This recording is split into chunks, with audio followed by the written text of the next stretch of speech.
탄압을 한 건 사실이고, 저희는 이제 뭐 이 문제에 대해서 저희도 과거에 그러지 않았으니까 그렇게 하지 마라 이렇게 주장을 하는 것이 아니라, 뭐 그냥 지금 현재 언론 탄압이 벌어지고 있는 것에 대해서 이거는 이러하지 말아야 된다 이렇게 말을 하고 있는 것이고, 이거에 대해서 뭐 과거에 민주당에서 했으니까 과거에 누구누구도 했고, 과거에 뭐 노무현 대통령도 했고, 문재인 대통령도 했고 이렇게 주장하는 것은 좀 어떻게 보면 이제 미래를 생각하거나 앞으로의 방향성을 생각했을 때 좀 정부 차원에서도 별로 도움이 되지 않는 그런 의견이라 생각을 하고, 이 부분에 대해서는 전 정부와의 비교라든지 이런 정치적 비교보다는 조금 더 이렇게 어떻게 고쳐나가야 할지 사회적으로나 정부에서나 좀 논의를 하는 방향으로 나아갔으면 좋을 거라고 생각을 합니다. 네, 자, 이렇게 현재 진보와 보수 진영 사이에서 윤석열 정부에 대한 평가가 갈리고 있는데요. 여기 참여해주신 학생, 농객 여러분들의 의견을 한번 들어보겠습니다. 자, 나는 현재 윤석열 정부의 1년을 긍정적으로 평가한다. 손 한번 들어주겠습니다.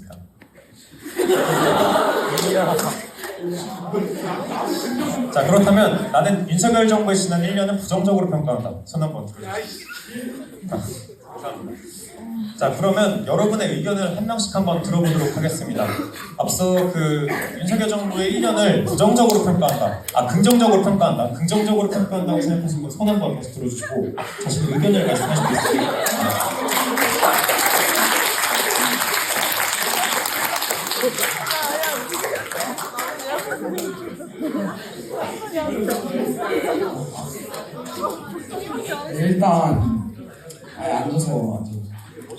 일단 윤석열 정부가 지금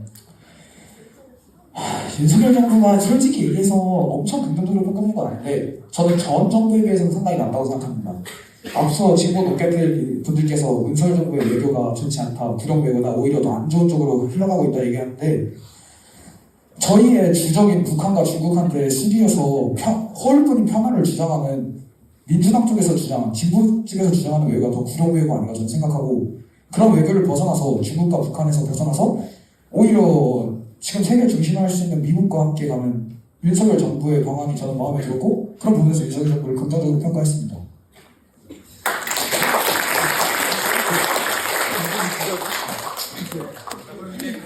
긍정적으로 평가한다고 생각하시는 분들 의견 한번 들어보겠습니다. 말씀하시고 싶으신 분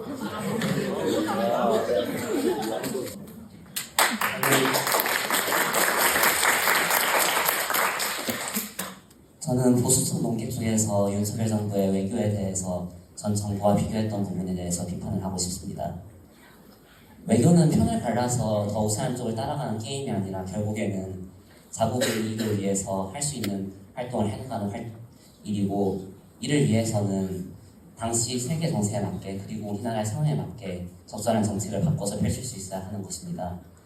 전 정부에서 평화 분위기를 조성하면서 북한과의 평화를 도모하고 중국과의 협력을 수고한 것은 그 당시 그러했던 행동이 우리나라의 이익에 도움이 되기 때문이지, 중국에 굴종하기 위해서, 북한에 얕보이기 위해서 그랬던 것이 아닙니다. 현재 정부에서 미국을 따라가는 기조 자체는 현재 우리나라의 이익이 된다면 받아들일 수 있지만, 과연 그런 것이 현재 아직도 중국에 대해서 경제적 의존도가 높고 북한이라는 명백한 현존하는 위협이 존재하는 상황에서 이 위협을 더욱 심화하는 활동인데, 이것이 우리나라의 국익을 위한 외교인지 아니면 편가르기를 위한, 아니면 현재 외교 상황을 게임으로 인식하는 그런 외교인지에 대해서 다시 한번 생각해봐야 할 것 같습니다. 그리고 앞서 대통령실과 소통의 문제를 진보층 논객에서 비판했을 때, 보수층 논객에서는 이가 야권이 현재 과반수를 차지하고 있기 때문이라고 했는데, 대통령실은 야당이 관장하는 곳이 아닙니다. 대통령이 뽑은 행정부에서 대통령과 행정부 사이에 의사소통의 오류가 있었는데, 이를 야당이 과반수를 차지하고 있다는 사실과 엮는 것이 맞는지 의문이 듭니다. 그리고 앞서 말한 것 중에 주 69시간 제도에 대해서 비판했을 때는 노사 합의가 중요하지 그 제도 자체가 중요한 것이 아니라고 발언하시는 걸로 들렸는데, 주 69시간 제도, 주 52시간 제도, 이런 제도들이 생기는 이유는 근본적으로 노동자들이 을의 위치에 있고 노사 합의가 제대로 보장되지 않기 때문입니다. 노사 간의 합의를 통해서 양쪽이 모두 만족할 수 있을 만한 정책을 펼쳐낼 수 있다면 모르겠지만, 현재는 노동자 운동을 오히려 탄압하는 모습이 강해 보이고, 이러한 노동자나 약자인 상황에서 그들의 권리를 보장하기 위해서 정책과 제도가 존재하는 것이지, 무조건 한쪽의 이익을 봐주기 위해서 수호시기시한 제도를 실시하는 것이 아닙니다. 이상입니다.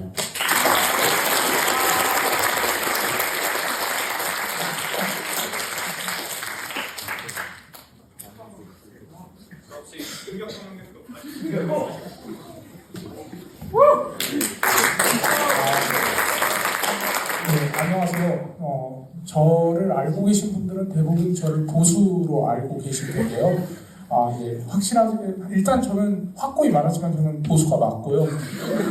근데 저는 여기서는 좀 중립적으로 좀 가보도록 하겠습니다. 제가 보수기는 하지만 그 국민의 그 힘 당원 중에 한 명이기도 하고 그런데 제가 지지했던 일단 대통령 후보는 윤석열 대통령이 아니었습니다. 그것부터 명백하게 밝히고 저는 일단 윤석열 대통령 자체에 대해서는 좀 부정적으로 평가하는 면이 없잖아 있지만 그래도 저는 어느 정도 변호를 해보고자 합니다. 일단 아까 전 논객분이 말씀을 하셨는데 우리 외교는 강자냐 약자냐의 편을 갈라서 누구 편을 따라가는 것이 아닌 우리 국익과 실리에 맞춰서 가는 것이라 말씀을 하셨습니다. 자, 그러면은 한번 질문을 해보겠습니다. 강자 편에 붙는 게 좋을까요? 약자 편에 붙는 게 좋을까요? 강자요. 그렇죠. 강자겠죠. 그리고 이제 국제 정세와 세계 정세에 따라서 외교의 그 방향성이 결정이 되어야 된다고 말씀을 하셨는데 현재 상황은 이미 역사에서 증명하고 있는 데이터가 있습니다. 지금 현재 상황은 사실상 세계가 양분된 상황이라고 보시면 될 것 같습니다. 중국, 러시아 그리고 이란 아니면 제3세계 국가들로 하는 그 미국에 대항하는 반서방 세력과 그리고 그 기존 질서 그러니까 냉전 이후의 질서를 옹호하고 있는 서방 간의 대립이라고 서방 간의 대립이라고 생각을 하는데요. 이 과정에서 우리가 라인을 잘 탔던 전적이 있습니다. 우리는 자유서방의 라인을 탔었죠. 냉전 시대에. 냉전 시대에서 자유서방의 라인을 타서 성공을 했었고 미국이 어떤 식으로 세계 정치를 이끌어가는지를 보았습니다. 그렇기 때문에 우리는 다시 한번 한미일 동맹 그리고 자유우방 체제를 강화해서 그 반서방 세력을 무너뜨릴 생각을 해야지 그쪽하고 협력해서 경제 제휴를 한다던가 그건 아니라고 생각합니다. 이상입니다.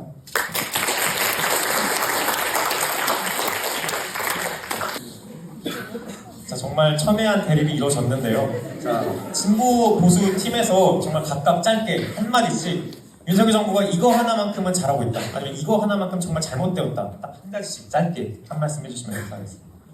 네, 저는 말씀드렸던 대로 정치적 소통과 어떤 외교적 결례가 지금 상당히 문제가 되고 있다. 그 두 개 포인트 잡고 싶습니다. 지금까지 말씀드리지 못한 부분인데 저희는 기존에 이제 아무런 투명성이 보장되지 않았던 문재인 정부와 다르게 이번에 인사혁신처를 통해 공정과 투명한 정치를 그러한 행정을 하고 있다고 말씀드리고 싶습니다. 네, 감사합니다.